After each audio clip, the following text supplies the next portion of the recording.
If you're driving, please remember to use your car's Bluetooth speaker while listening to the AM Drive.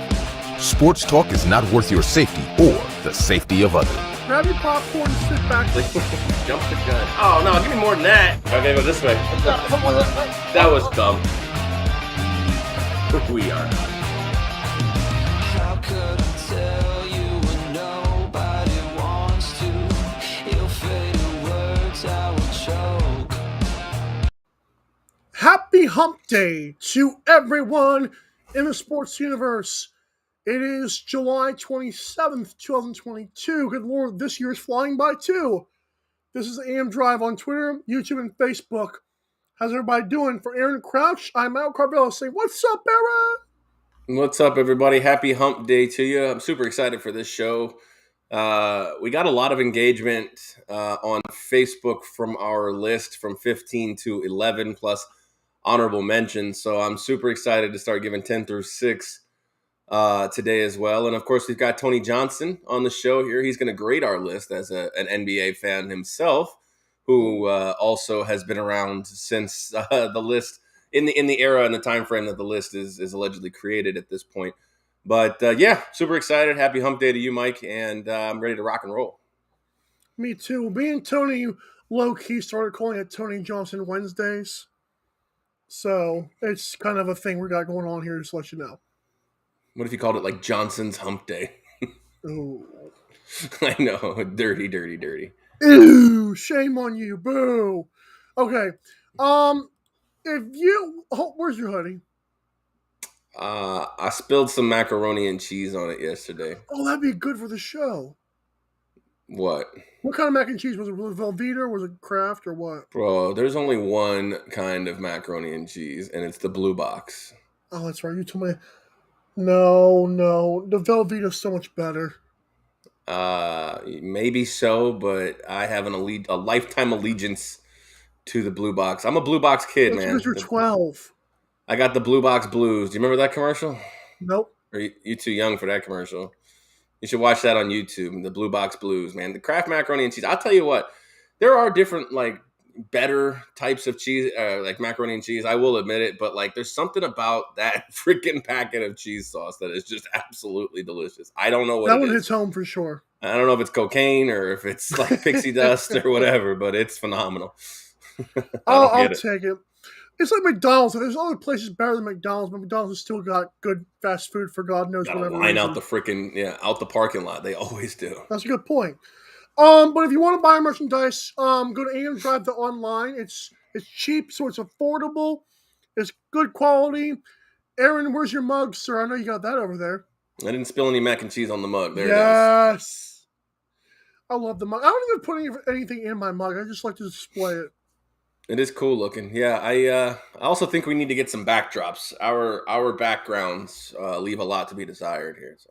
I've been told that a few times, especially by someone that's been agreed to come on the show, who's got 5 million TikTok followers.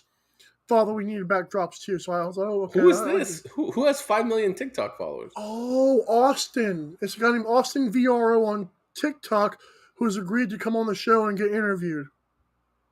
Oh, this is news to me. Breaking news. Dun, dun, dun, dun. Right. Dun, dun, Let's go. dun, dun. What is that? The NFL draft? Dun, dun, dun, dun, dun, dun, dun. Right. I told him to wait till August because I didn't think you'd be on this early, so maybe we have to do it sooner.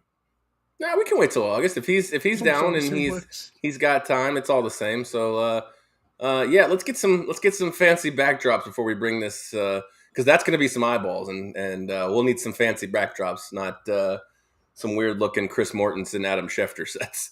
Whoa, John Clayton, Willie. Yeah, love it. Okay, let's get into it. Julio Jones to the Buccaneers, and I asked myself, how much help does Brady need? I'm kidding. To be fair, the man's 44 years old. I know that's going to be the first reaction from people. But this Julio Jones, we're not sure what we're going to get.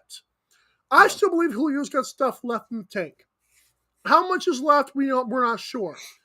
But Julio Jones is still, at one point, had an incredible Super Bowl against Tom Brady's team. But Julio made some awesome catches, showed up, and has always been a professional's professional. I don't know what the crap happened with the Titans. That's another story. But Julio Jones, to me, can only help this team.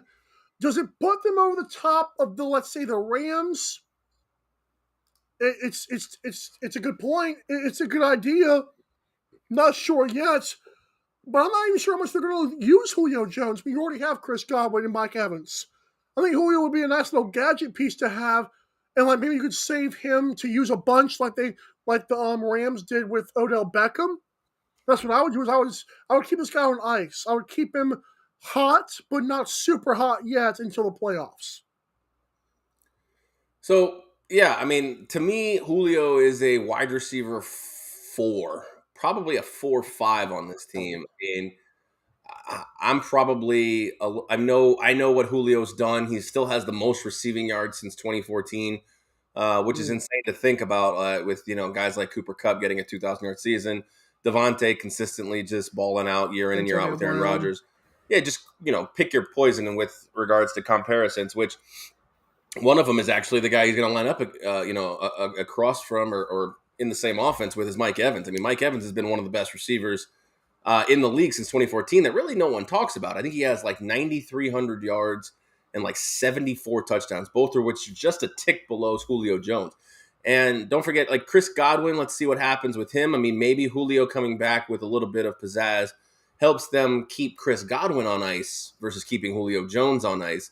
Of course, I really like Russell Gage as a third wide receiver, a slot option, and Scotty Miller, the same thing. Tyler Johnson's coming into his own in terms of being, kind of one of these third receiver, the extra option guys. So Julio's really going to have to find a place. I don't know if Todd Bowles and the staff and Byron Leftwich have to really force this guy in, if you understand what I'm saying. Like, don't get me wrong. I mean, having every single component of a great wide receiver room, Evans, Godwin, Julio, even I like the Kyle Rudolph signing as well. He doesn't have a ton to offer, but to back up Cameron Brate in this spot, who's coming into his own as well as another good tight end. Well, they got rid of O.J. Howard, so yeah. Well, he got rid of himself, really. But yeah, I mean, of course, he had one good year, half of a year, the last half of the year when, Gronk was out with his rib injury, in the middle of the year. It was, we're not sad to see O.J. Howard go at this point.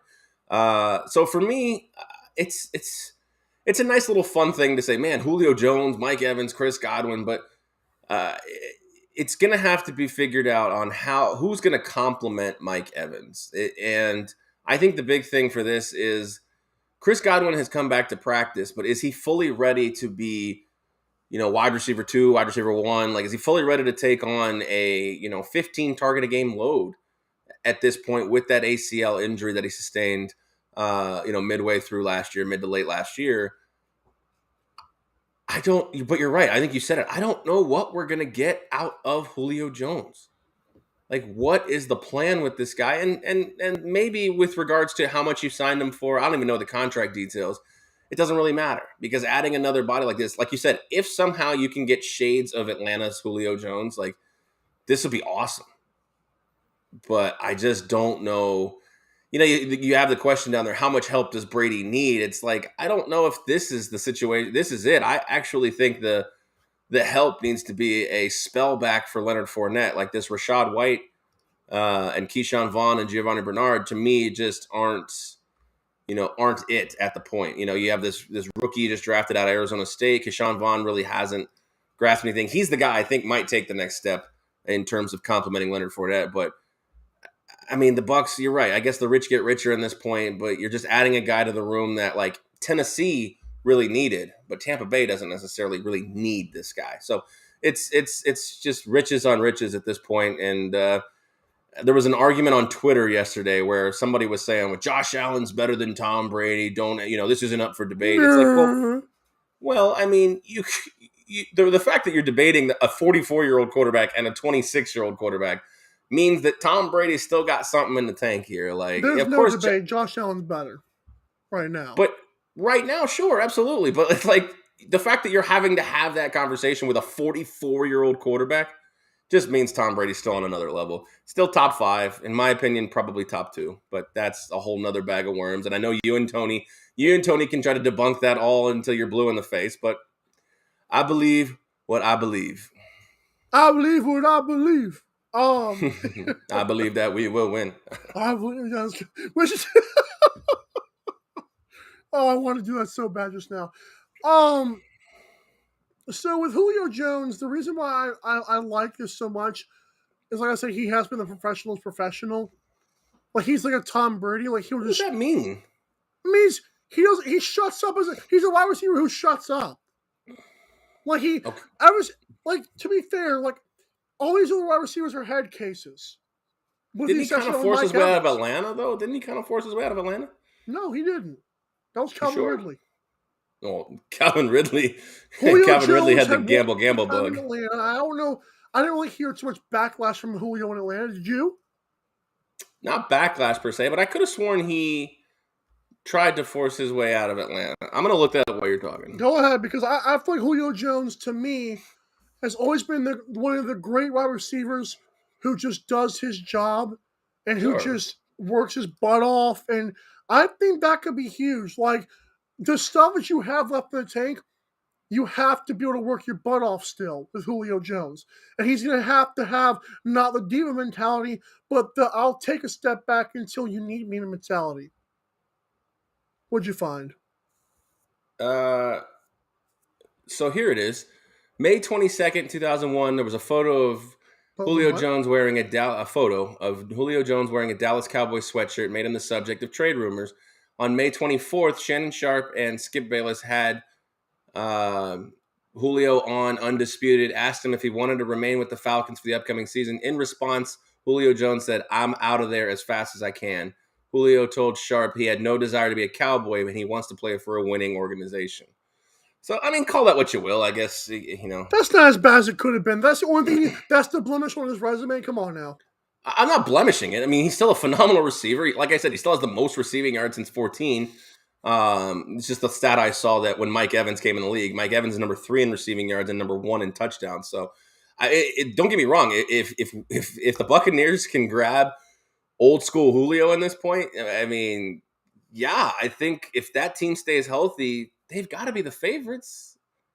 Yeah, I think if Julio has more of the tank than people think, they have to be up there for sure. I think the Rams still should be the favorites in the NFC, in my opinion. I think they should be. They stacked the deck too, and Matt Stafford is not falling off a cliff all of a sudden.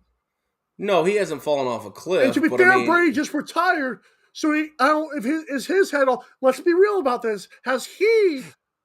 Is he going to be all the way there to start the season? That's a big thing. 100%. He doesn't do things half-assed. I mean, once he made the decision to come back, which that whole situation still was weird, and all the way up until want him back. Stop that. Well, I'm just saying, all the way up until actually he decided to come back, I was like, this ain't happening. And then I feel like a day before or 2 days before, I'm like, okay, I guess he's retired. This was a weird way to go out, but it just you had to know that like. The greatest player in football history, full stop, don't say a word. The greatest player in football history has just retired that way after 22 years and like no press conference and some Instagram was weird too. Cryptic Instagram posts. Like that's Adam Schefter's BS, by the way. Yeah, no, I think Adam Schefter. Tim Kirkton so much. I think Adam Schefter was definitely. It took a seat and got humbled, so to speak. The question really with the Rams, I mean, of course, to be the champ, you got to beat the champ, but they've lost several key guys on the offensive line. Allen Robinson coming off a down year. Now, I like Allen Robinson. Can Matthew Stafford maximize Allen Robinson, and what can Cooper Kupp do for an encore? And of course, you have Cam Akers, Darrell Henderson's, or not Darrell Henderson, but Sony Michel's gone and Darrell Henderson's there. I like the Rams. They still have a solid team. But if you said no injuries happen to any team this year in the NFC, I think it's Tampa, and that's not really being biased. And I think correct me if I'm wrong, in the betting world, they are the number 1 NFC team in terms of betting. I think this is Brady. That's the only reason why that's happening. Oh, and there's another reason. 44-year-old quarterback still the betting favorite just to win the horrible. Super Bowl. It's not horrible, dude. Just get on the bus, Mike. Get on We the have to move bus. on. We have to move No, on. we don't. I know we do. I'm just kidding with you. Go ahead. Okay, top 15 NBA players since 1985. I want to just review some comments before we review our list here. Let's review the list first. Aaron had 2 honorable mentions. They were Allen Iverson and Steve Nash. Mm-hmm. You had John Stockton at 15, Karl Malone at 14, which I just realized were both the Jazz players. I don't know why it took me that long to figure that out. Number 13 was Stephen Curry. Number 12 was David Robinson. Number 11 was Scottie Pippen. Correct. For me, and full disclosure, Scottie Pippen's not in my top 15. 15 was Charles Barkley. 14 was Big Dirk Swish 41 Nowitzki. 13 was David Robinson. 12 was Magic Johnson. 11 was Steph Curry. I know Magic Johnson being outside the top 10 was ludicrous, but the man started less than 800 games in his career. I'm sorry, I'm not gonna apologize for HIV. It's your list, 100%. So 2 of my buddies one of my buddies tagged another buddy in the post, and he said, "Tag me in the next set." That was pretty good. Someone else said, "Everyone's a prisoner of the moment." That was what you said. I don't know why you're coming on your own. Screw you for that.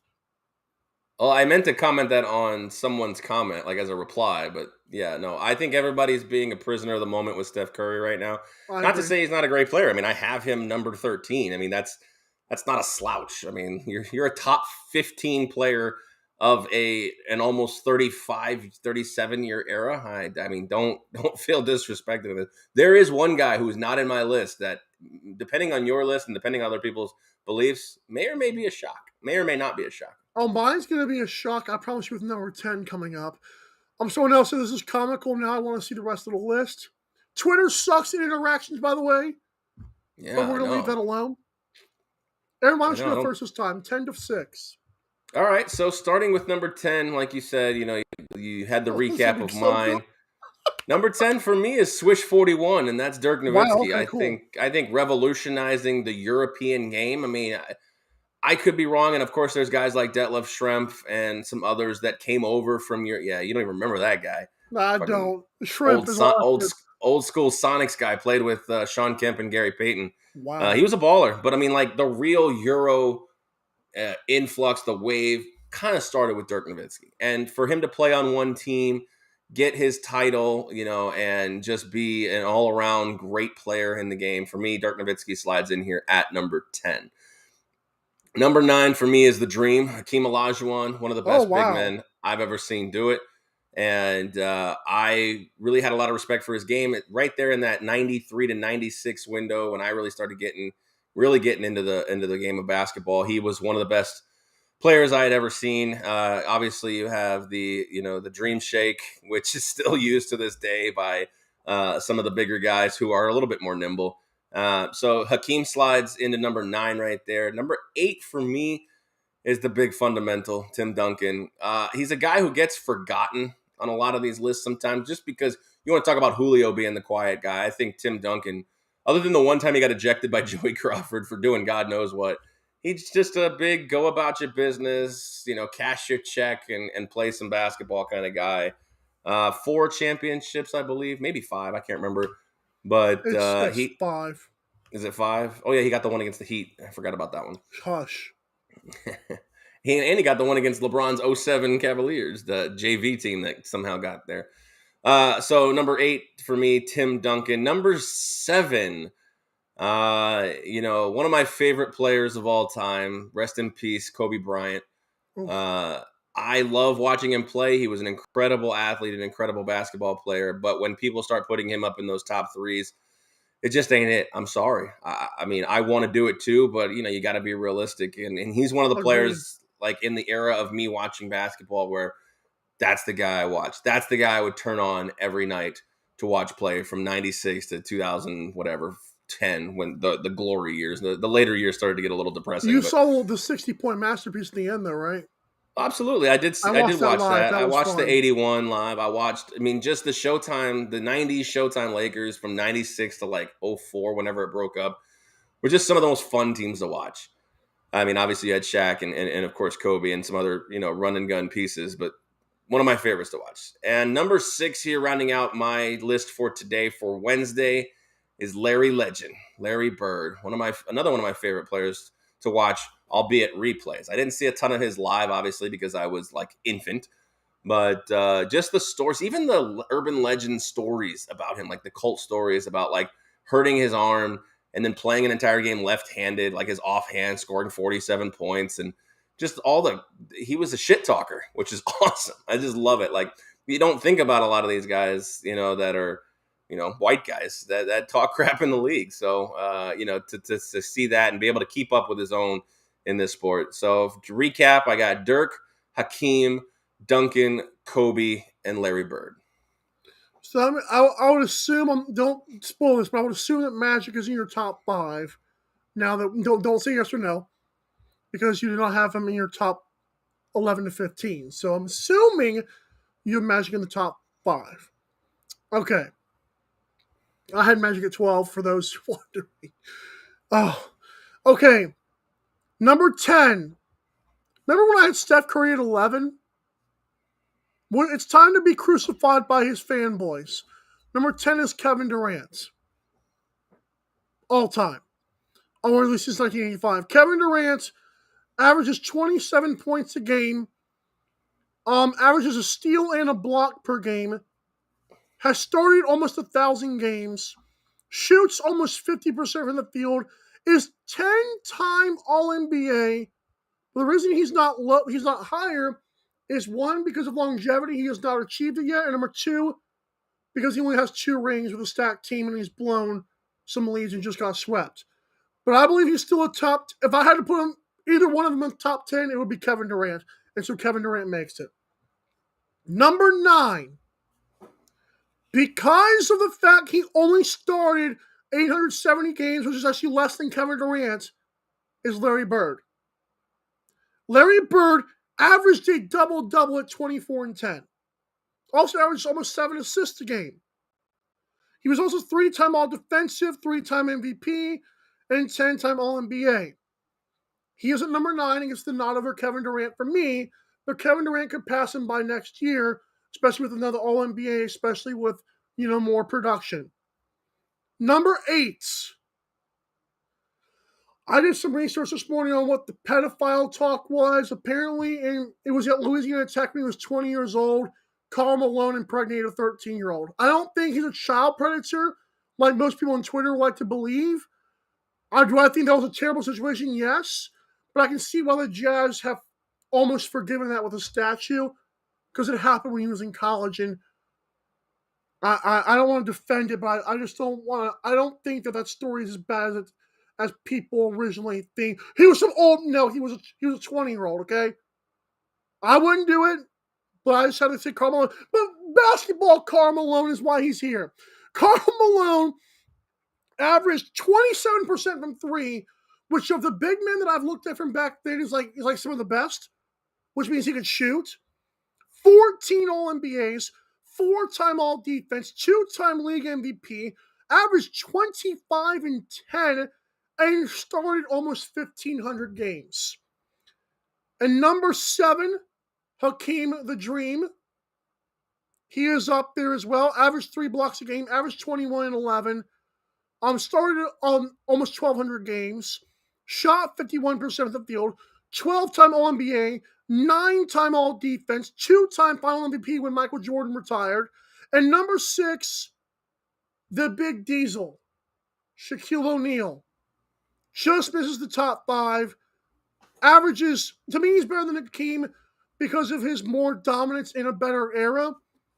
But man, Shaq is up there, dude. 14 All-NBAs in less time than Hakeem, who I believe, Hakeem played 11 less games and Shaq has 2 more All-NBAs. That's why he gets the nod over the Dream. Shaquille O'Neal at number 6. Wow. Interesting. Well, I guess the outlier on the list is probably Kevin Durant, huh? Well, obviously Kevin Durant is not on my list. Full disclosure. Oh, fair enough. I don't enjoy watching him play. I really never did. I mean, even in the OKC days, and To me, he just doesn't show up in the big moments, and I really think his off the field antics, let's call them, really sour me. They did too for me, but I had to give him his respects. But if I want to put Steph Curry in the top 10, maybe, but I just can't put myself to do that. That's why I had to give it to Kevin Durant. That's fair. That's fair. He's a better player. Steph didn't make my top 10 either. So let's take a break because Tony Johnson's been waiting. He actually saw that entire list from us. Oh, it's going to get good next. And we're going to talk golf. We're right back.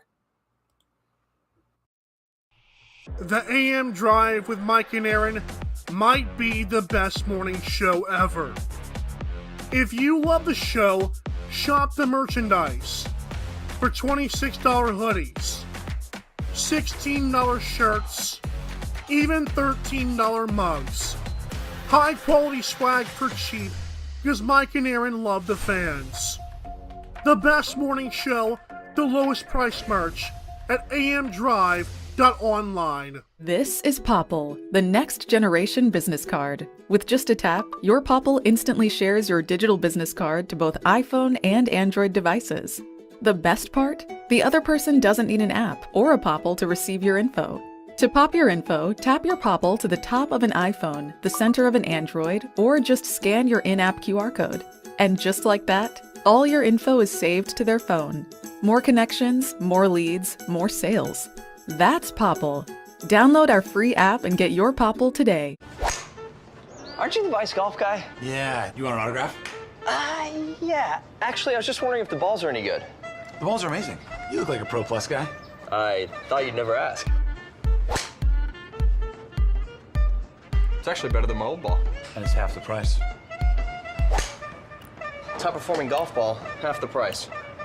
It's almost stealing. Quit searching the globe and get your high-performing golf balls at vicegolf.com. Fanatics.com, the world's largest collection of officially licensed fan gear from all the leagues, teams, and players you love. Shop now and get today's special offer. Fanatics.com, officially licensed everything.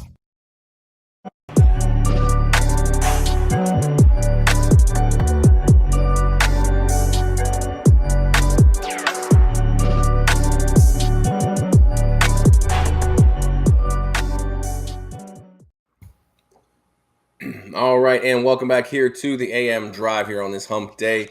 And we are presented by Fanatics. It's very simple. You want to go to that website right there. But first, you can only do that by visiting mikeandaarondrive.com and clicking the F. And when you click that F, it takes you into Fanatics, and you get awesome deals like today's deal, free shipping on orders of $24 or more. That's not a whole lot. Those hoodies, that'll get you right there immediately. So free shipping, $24 or more. But first, you got to visit mikeandaarondrive.com and click the F, because when you do that, it helps out this show. And for that, we thank you. God, every day you forget, man. I forget I had it right on time. I had forgotten, but I did get it. Snap call. Show your hand. Snap call. You bluffed. We are welcomed in we are welcomed in here with Tony Johnson coming into the studio. You can find all of his work at medium.com /@TonyJohnson29. And as always, he is the best word in sports betting here on the AM Drive. So Tony, good morning to you, sir. Morning to both of you. It's good to have the full studio back. Yes. I mean, it was nice, just Mike and I hanging out for a bit, but good to have you back fully on, Aaron. Nice to see you. It is good to be back. It's nice to just kick my feet up after the dog days of summer. You know what you got to do, but there's always a light at the end of the tunnel. So I'm happy to be back. I'm actually playing golf for the first time in 3 months right after this show. So there you go. Nice, good. Super excited for that. Break out the Vice golf balls. And see if I can keep them on the planet today. So,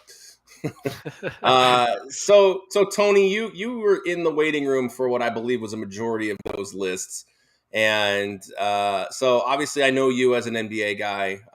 You're a fan of the NBA as well. Thank you, Mike. If you'd like to just give him a quick synopsis of the list, I'd like to hear how he feels about current 6 through 15 on ours. I know it's a lot of information to process, but you're gonna have to give him 6 through 15 on your list. But my 6 through 15 right now is Shaq, Hakeem at 7, Karl Malone at 8, Larry Bird at 9, Kevin Durant at 10, 11 is Steph Curry, 12 is Magic Johnson, I know. 13 is David Robinson, 14 is Dirk Nowitzki, and 15 is Charles Presented Barkley. without bias. Presented without bias. Don't I know. Just present the list. Initial thoughts on that one. Well, the only thing I'll say, because I was watching the majority of that, is Mike said that he doesn't have Scottie Pippen in his top 15, and that's a stinger from way back. Again, maybe a little bit of bias here because I watched him play, growing up in Chicago, but he is the best defender I have ever seen play. And actually, to be honest with you, I don't know of anybody actually close, especially if we just talk about being a wing defender. This guy could guard anyone from the 1 to the 4 with ease. He shut down Magic Johnson multiple times later in Magic's career. I mean, absolutely destroyed him. And it was really, really fun to watch in the early 90s. So 12-time all-defense. That one's tough to say. Plus, he was an underrated scorer. He was really good late in games. He was great in the playoffs. His game actually got elevated in the playoffs. To me, Scottie Pippen's a top 10, top 5, player that I've ever seen. Wow. So I just wish that we got a little more defense involved in this. Again, I respect both your lists, and you guys do you put who you want. But I feel like we get sometimes bogged down in offense too much, and I'd like to see more of a defensive sort of mentality as well. I like that. He may like the beginning 2/3 of my list, or the top 2/3 of my list here. So I'll go ahead and read mine off. At number 6, I have Larry Legend. 7, Kobe Bryant. 8, Tim Duncan. 9, Hakeem. 10, Dirk. 11, Scottie Pippen. 12, David Robinson. 13, Steph Curry. 14, Karl Malone. 15, John Stockton. And the 2 I just couldn't keep in were Steve Nash and Allen Iverson. Yeah, no, I mean, it's nice to see Stockton get a node there. Again, that's the best point guard I've ever seen as well. Stockton is a top 10 player for me anywhere. There's nobody that will ever touch his steals and assists record. I don't think it's even really all that close. And just, again, such an underrated defensive guard. He was a pain in the ass. He annoyed everybody on the floor. He got into passing lanes. He was really good on ball. Just the guy is amazing. The only thing I can say, again, these lists are both, good. I probably would have a lot of these players, on mine is no Steph Curry on yours, Aaron. I mean, talk about transcending the game. 13. Oh, yeah, 13. Okay. Adam 13. Right.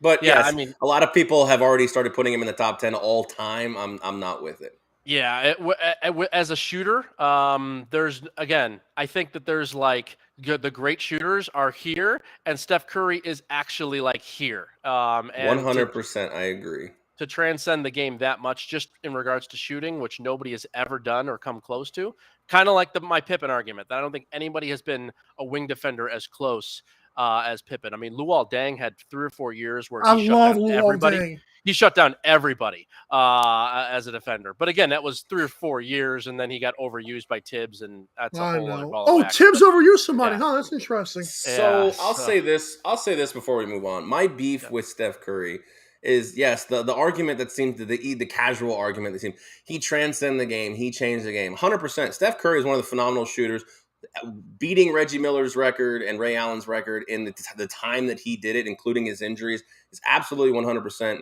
incredible and might never be replicated. But it might be.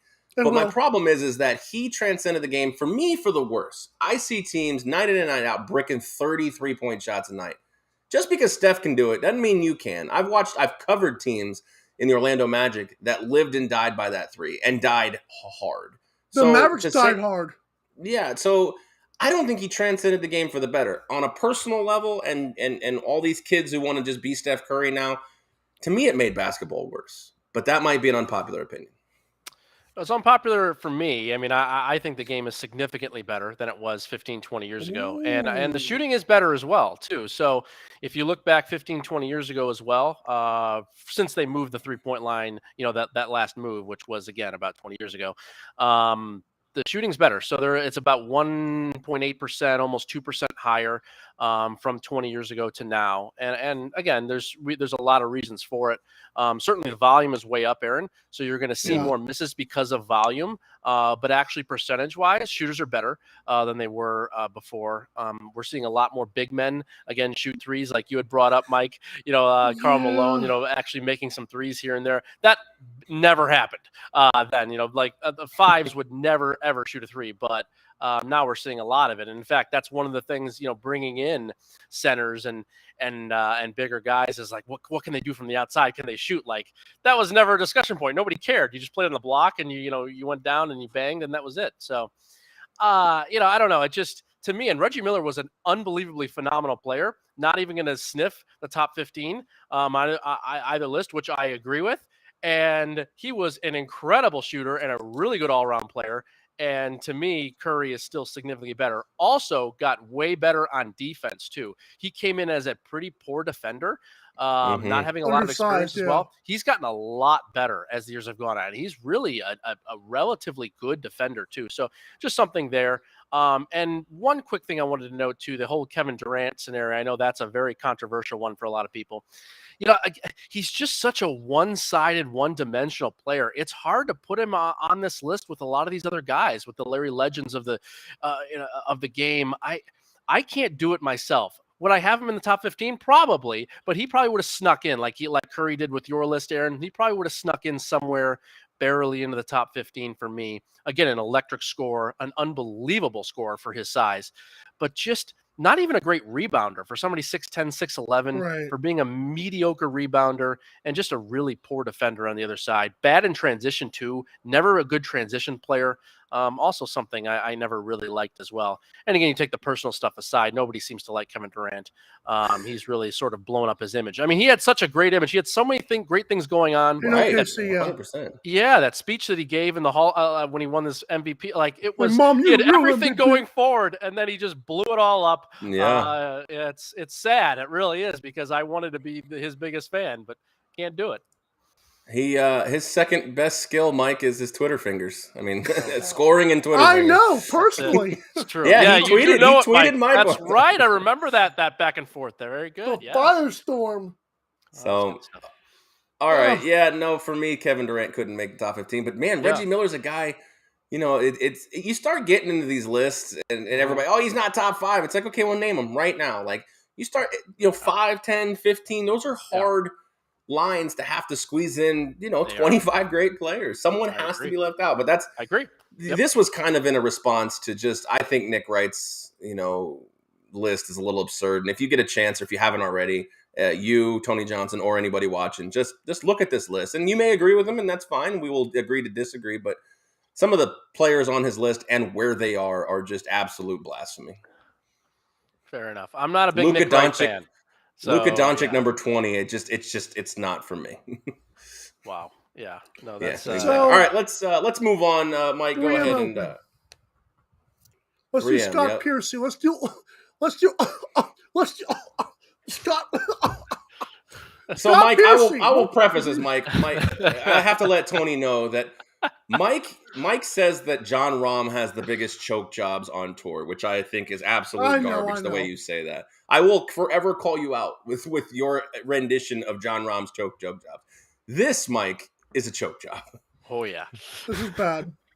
First of all, what happened and how did Tony Finau benefit from it, Tony? Yeah, I mean, it's a course where you have to score. We talked about that, before that these next 2 weeks, the 3M into the Rocket Mortgage are going to be shooters' paradises. The weather was a little bit tricky this last week, so it wasn't. They didn't go as low as we expected at the 3M, but you got to keep your foot on the gas. And again, Scott Piercy is a guy that has always been a foot on the gas guy. Incredible ball striker. He's actually very well known out here. He's born and raised in Las Vegas. He got his start winning a $2 million winner take all at the Wynn, so he's pretty renowned and well known, at least in these parts. But yeah, and just couldn't keep it down. Again, a couple early birdies in that round, and then all of a sudden we got a little conservative off the tee.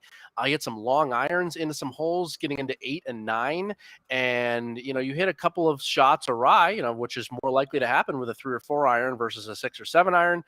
And you get into some bad spots, you can make some bogeys, and all it takes is another player. And there's a lot of high quality players, as we know, in all these fields that can string birdies together. and then you start pressing, and the triple bogey enters, and it was tough to watch. And as you said, Aaron, I agree. I think that a lot of times we get these choke comments come, unfairly. People were trying to talk about how Rory, choked in the Open Championship. He shot, 1 or 2 under, and he just got beat. I mean, these things happen. But that by Scott Piercy was a choke. That there is no question. He was a deer in headlights coming down the back nine. And credit to Tony, who stayed strong. He's played well in this tournament. The last couple of times here, he does seem to really like it. And again, when putting is not an issue for him, when he's starting to make putts, which he has the last 3 or 4 weeks, look out. He's won now twice in the last couple of years. Defends the Northern Trust upcoming in the next couple of weeks, and he's looking quite good. And it's a nice thing to see, because we've wanted this from Tony forever. He's always been one of the lowest guys on the list, odds wise, and people have rooted for him. He's a pretty easy guy to root for. So yeah, I mean, it's a nice thing to see. And it was really entertaining. Tough to see from Scott Piercy. It's unfortunate, but it is what it is. These things happen. You mentioned the rooting interest that you and Aaron and others have had for Tony Finau. I personally enjoyed seeing 3 of his 5 kids there, and they were pretty young. I've noticed Jim Nance and the other commentator were they travel well with him. How much does the human aspect of Tony being Samoan as well, how much does that help him, or is it just because the odds were so low? No, I think it's something that's important. And you see, it's nice to see the families that, again, that week-to-week thing that you see. A lot of these guys do travel with their families, whether they have kids or they don't. And it's a nice thing. It's a very small, close-knit community the PGA Tour has. And Tony doesn't come from a lot of means. He doesn't come from a place where golf is renowned. He was I think born in California, but mostly raised in Utah, and he still lives out there in the Salt Lake City area. So not a golf hotbed by any means. And it's fun to see, guys like that are, committed family men. And again, I don't know much about him in a personal sense, who knows, but he seems like a very stand-up, guy that has some good values. So yeah, it's a great thing to see. And his game, plays so big too. It's great to have guys that are not just, bomb and gouge and, hope for the best. But when the wedges come to play and all of a sudden he starts to make putts and you put the whole game together, it's a lot of fun to watch for a guy like Tony Finau, who we know has all the talent and the ability in the world to do so. And he's lost so many playoffs over the years. Talk about some joke stuff. He's lost playoffs by making bogeys or worse on some of these playoff holes. It's been tough to watch here and there, but certainly a nice thing to see. And coming into the playoffs, I'm not saying that it's certainly. I would beg to differ that it's likely that somebody is able to upend, the current number 1 player in the world. But I think Scotty is, if he puts a couple of tough weeks in a row, and you get a guy like Tony Finau or Patrick Cantlay or whoever the case is to put some quality starts together, he's beatable here down the stretch. So it should be fun to watch. Yeah, and while Utah may not be a hotbed, they've got some of the most beautiful courses in this country. If you ever get a chance to get out there and play some of them, true. Yeah. So, all right, let's move on to the Rocket Mortgage here. Congratulations again to Tony Finau for getting a dub. Rocket Mortgage, we're in Detroit. One of the memories I have of this is Bryson during the pandemic, just bombing his way into a victory here, and just nobody could get there. But obviously Bryson's not in this field. But do we still look to the big bombers as the guys to beat here, the guys like Cantlay and others? And what do you see? I mean, as we used to say, Vegas Square style, the course outline and how it projects to some of the players that you're looking at this week. Yeah, I think we do, Aaron. I don't think the narrative changes here, despite the fact that Nate Lashley, who won the first coming of this 3 years ago, is not exactly the longest hitter in the world. The last 2 are. Cam Davis is a pretty big hitter, and of course, you mentioned Bryson. It's just unfortunate when you have a par 72 that's about 7,300 yards and very wide open off the tee. All of those things combined, it just allows for guys to just let it go from the tee. Again, the rough is about 4 inches long here, but it's bluegrass. It's Kentucky bluegrass, which I'm extremely familiar with, from the Midwest. That's about the easiest stuff to get through. It's not thick. It's not very plush. You can, find balls easily. And that's what we saw. I remember you're right. Aaron, we saw Bryson in that one year. He just kept taking driver off of pretty much every tee, would hit it somewhere like far into the rough, just find the ball and hack it out with a wedge and just run it up on the green. And that was it. So, yeah, and again, I was never a long hitter per se, but there's a lot of courses out in the Midwest where you can kind of let it go a little bit, just because the rough is not something that you have to fear. Whereas playing on a 4-inch Bermuda or something like that is extremely difficult. It really is very, very tough. So, yeah, I agree. I mean, that's where I would be. Unfortunately, this to me, it might be, I don't know if it's one of the hardest, if not the hardest tournament to predict the winner of on tour each year. It's just a complete, the winner's going to be 22 to 24 under, something along those lines. And anybody can do it. Anybody can put it together. We even saw Kevin Kisner, almost win a couple of years ago. Troy Merritt was in the playoff last year. These are not the longest hitters. They just are guys that made a ton of putts, because you're going to hit 14, 15, 16 greens in regulation.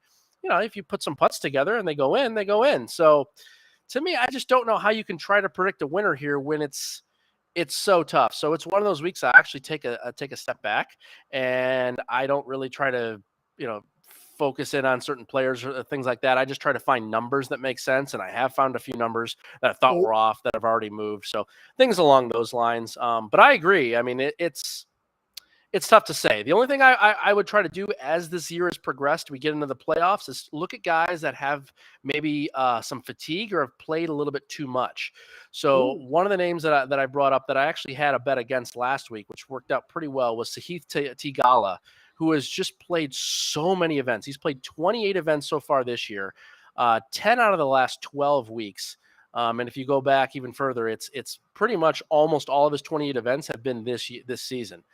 This calendar year season. So yeah, it's just so much golf. And again, I know he's a young guy and he's fine, whatever. That's not the biggest issue. It's just the competitiveness and having to stay focused and stay on for so long. Yeah, he might be okay physically, but mentally it's tough. And he missed the cut relatively badly last week. And again, not to say he will make or miss the cut here, but when you know that you have to shoot 23, 24 under and you maybe only start 1 or 2, it's hard. It's hard to mentally stay there. So I would kind of look at guys maybe like that to try to bet against if you were going to go in that realm. Other than that, trying to find a winner, it's a bit of a needle in a haystack, in my opinion. Aaron, any last words on the Rocket Mortgage? Yeah, I mean, is there, like you said, you're finding more players to bet against than necessarily bet on. Mm-hmm. But if you had to throw out a futures here, just give us one for the people. Okay. Davis Riley would be a good one. He's a guy that's actually rested. Again, I don't know about his numbers right now. The numbers don't equate for me because he's about 40 to 1. If you could find something along those lines. The jury's out on Davis Riley. Everyone knows, I think how high quality of a player he is despite not winning. Mm-hmm. But if you're looking for a guy that can put it all together, is not afraid to go low, foot on the gas guy, he is. In fact, the better tournaments that he's in tend to be the shootout type of events.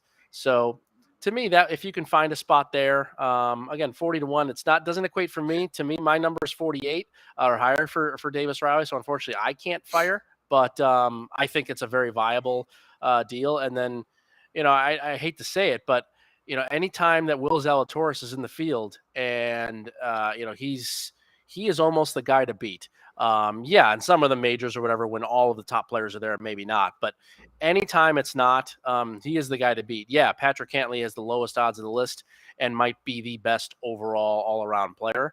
But I think that it's pretty well known now that anytime Zalatoris is in the field, we're all looking to him, and it's not, how many, whatever, it's just when will he get that first one off his back? Because I think once he gets that first win, we could start to see really, really go. Yeah, for sure.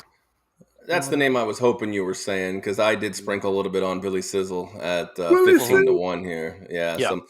I mean, if you guys know the Vegas Squares, like we've all been big Billy Sizzle guys for and credit a to long Token time. Tony. Credit to him. He Absolutely. was the first guy 100%. that really brought him up 100%. I only knew of the name.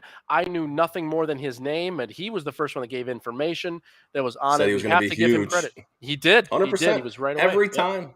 Shout out Tony John, or shout out Token Tony for Yep. the deep find. Absolutely. on the Will Zalatoris train there. Uh, All right, let's talk about this video, Mike. Have you seen it, Tony?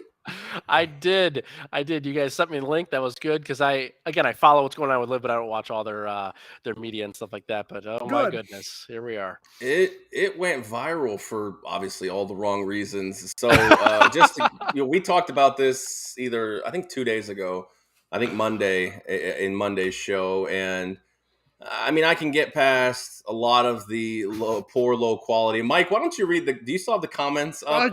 I do. Yes, please. These comments are phenomenal, and they just add to the sheer insaneness that is this viral video. I just obviously, like Tony's seen the video, these comments accompanying with it, and then we'll talk about it.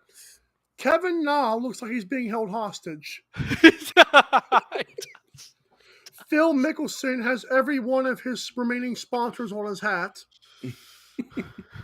Senior commentator to commentate that Live Senior Tour. Nice. A great place for has-beens and never wases. One of them is, where is Ogletree? Did they chop him up after he played like crap last week? Come on. Yeah. Ogletree's getting a bad rap. To be last in that first event was not helpful for his career, that's for sure. I watched for $5,000. Yeah, that one. Yeah, but it's the Kevin Na one still takes the cake for me. That's great. It's true. I know you are. We can call it anti-live for lack of a better word here in this spot, but This video's got to make you feel good. Between a tour with unlimited funds and resources to put out such a low quality video, to me, just made me laugh. I mean, I can get down with the everybody holding up their cell phone cameras, but to me it was just poor. And then to finish it off with the Phil Mickelson clip on the end, it was just atrocious, just absolutely atrocious. They should have left off the Mickelson clip. I don't know why whoever has final cut here is just like, all right, it was nice to get Phil, but it didn't work out just based on how he presented it.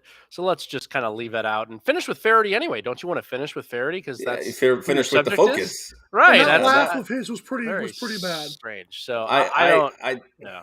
Go ahead. Yeah, I told Mike. I said I think Phil Mickelson snuck into the cutting room and put himself in. Yeah, but didn't know how to put himself in the middle. He just snuck it in the back and just hoped. Because the video ends for like 2 seconons. While they were burning Ogletree alive, then he stuck in there. Yeah. While everybody was burning Ogletree at the stake. Man, Andy, I liked him so much too. I know I'd written about that before with James Pyatt, but I liked Andy Ogletree as a coming up player. But why? Not only just joining Liv, but then he has to play so badly in that event, and he's just gone, and it's sad. And bon voyage, Ogletree. We may not hear or see him again. Anyway, it's gone. Yeah, it's gone. We can't play on the PGA Tour or any of its affiliates. Now apparently he's no longer with Liv. Where does he play? Where does he go? He's gone. Is the Hooters tour still up? I don't think so. If it was, maybe they would take him. That'd be fun. Yeah. So I want to get to this because I'll real quick before Aaron goes. I cannot wait to get into NFL with you, and we've talked about it before.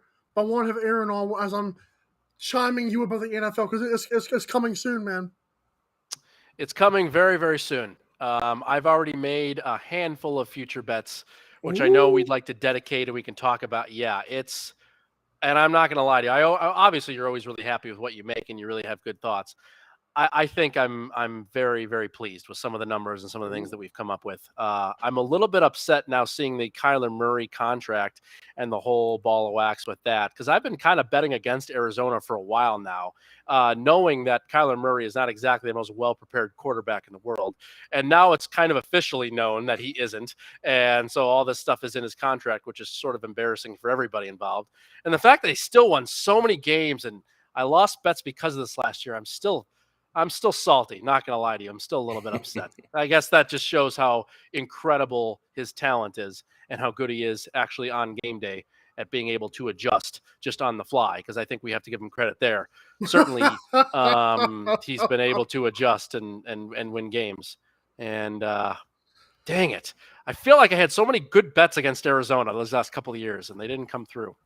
Yeah, but like you said, like having to basically put on paper that you need to study. Like I likened it. We talked about it yesterday. I likened it to basically once the kid does his chores, he can have his allowance. Basically. Oh man, no, I heard. I watched the show yesterday, and yeah, I agree. I think it's the contract is actually I see it as a pretty positive for Arizona, and I think we might see something like this down the road, maybe from some other teams.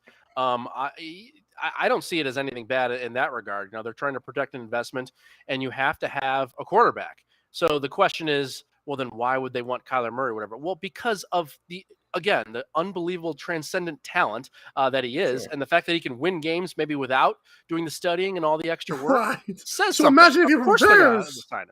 Yeah, Yeah, and the fact of course that you didn't get Russell Wilson in the offseason. So, I mean, yeah, I mean, it's hard Tom to find Brady, a really good Rodgers. quarterback, right? Yeah, I mean, these top 8 guys aren't walking in the door. So this is your This is your option. This is 100%. it. This is your option. This is your thing. You got to do everything you can. And I just think it's kind of embarrassing and really sad on the Kyler Murray side. But you know, on the Arizona side, I totally get it. This is exactly how I would have handled it if I was in management with Arizona or the owner or however this all went down. Is okay. We know we have an issue here, so let's try to fix it. Let's try to figure it out. And if it's going to go national, and maybe that'll embarrass him a little bit. And who cares? Results matter, and that's really all that matters. And try to keep this guy upright and healthy. Again, I don't know who's calling the plays out there, if it's all Kingsbury or not, or how much the other coaches have, but keep him upright. That's the other thing I think, that not only the studying, but it just, you got to stop calling some of these design runs. I know 3rd and 4 is really crucial late in the 3rd quarter in some of these games, but not in week 2 or 3, and not in the 3rd quarter, and enough with the design runs. It's not going to end well for him if that keeps happening. 100% agreed. And yeah, I can't wait to get you on. We'll talk NFL obviously here in August as the season gets closer and closer. So Tony Johnson, as always, we appreciate you taking the time out of your schedule to join us. You can find him at medium.com/@TonyJohnson29. And like you said, next week we'll see you. We'll talk about this. We'll recap the Rocket Mortgage and see how we did. And Tony, as always, we appreciate you, brother. Sounds great. Great to be on with both you guys, and can't wait to. I'll be watching tomorrow. Woo! Thank you, Tony. Yeah, we got 5 through 1 tomorrow. That's going to be the show. I didn't know that. Okay, good. Well, that I'm excited. Yeah. All right. Yeah, 5 through 1 tomorrow. So we'll get picked apart on the social medias for that one. So. Of course. Thanks, Tony. All right, Tony. We'll see you later. Have a good one. All right, that is going to do it here for us on the AM Drive. Special thanks again to Tony Johnson. Tomorrow is Thursday. We do have the wrap up or the end of our top 15 players from 1985 to present. It's going to be fun. There may be some. Magic's already gone off your list. So who's going to find this top 5 in Michael Carvelis' list? Who's on mine too? And who's number 1? I mean, who's number 1 is really going to be 2? Yeah, that's true. Who does number 2 work for? Austin Powers reference. So make sure in between that you are checking out MikeandAaronDrive.com for all of the old shows. You can get access to our social medias. And, of course, you can support all of our sponsors, including Vice Golf, Fanatics, Popple, etc., all of them over there. So make sure you're checking out MikeandAaronDrive.com. And right above Mike's head, that's where we want you to subscribe and follow Facebook, Twitter, and the YouTube. So for Michael Carvelis, I am Aaron Crouch, saying we appreciate you guys listening, watching, supporting, and we'll see you all tomorrow.